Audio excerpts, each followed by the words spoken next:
पर तारीख, तारीख पर तारीख, तारीख पर तारीख बदलता है।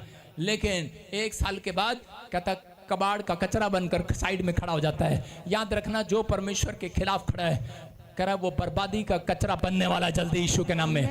याद रखना, कहता जो आपके खिलाफ खड़ा है, जो परमेश्वर के खिलाफ खड़ा है, मैं कह रहा हूं परमेश्वर के खिलाफ वो भी है जो पाप में है, जो प्रभु में आने के बाद भी कहता है कि परमेश्वर से प्रार्थना नहीं करता, कहता जो विनतियां नहीं करता, कहता वो अपने जीवन में निराशा देखता है। लेकिन अगर आज आप निराशा से बाहर आना चाहते हैं, अपने हाथों को उठाओ और उसी समय वादा करो परमेश्वर से कि खुदा हम तेरे बीज हैं, हम मिट्टी में दबाए जाएंगे, लेकिन चाहे धूप आए, चाहे मिट्टी के बीज पर कह रहा धूप आए, करे कि चाहे लोग चले, चाहे उसे दबाएं सताएं, लेकिन पवित्र आत्मा हम अपनी निराशा को नहीं तोड़ेंगे।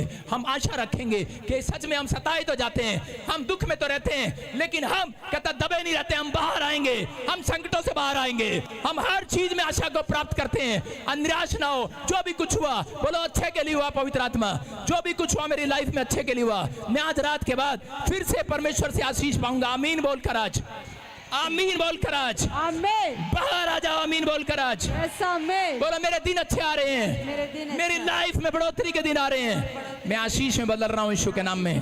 बोलो आमीन, आमीन। इंसान सुनो ध्यान से समझना, एक उकाब पक्षी होता है, जब वो चल रहा होता है तो काला कौवा उसके ऊपर आकर बैठ जाता है, उसके ऊपर आकर ठुंगे मारता है, लेकिन उकाब पक्षी उससे ऊपर पलट के उसे यूं लड़ता नहीं है, गिराता नहीं है। उकाब पक्षी क्या करता है, अपनी स्पीड बदल लेता है, अपनी स्पीड पकड़ लेता है, अपनी रफ्तार पकड़ लेता है और वो कौवा पक्षी पीछे रह जाता है। मैं कह रहा हूं अगर बुराई करने वाला आपको कोई पीछे लगा हुआ है, आप प्रार्थना में रफ्तार तेज कर दो आज।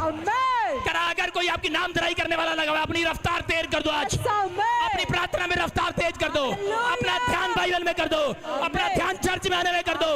मैं कह रहा हूं जो कोई आपको निराश कर रहा है, जो कोई विचार आपको निराश कर रहा है, जो आपको निराशा दे रहा है, उस विचार से कहना पीछे हटकर कहता रफ्तार तेज कर दो प्रार्थना की।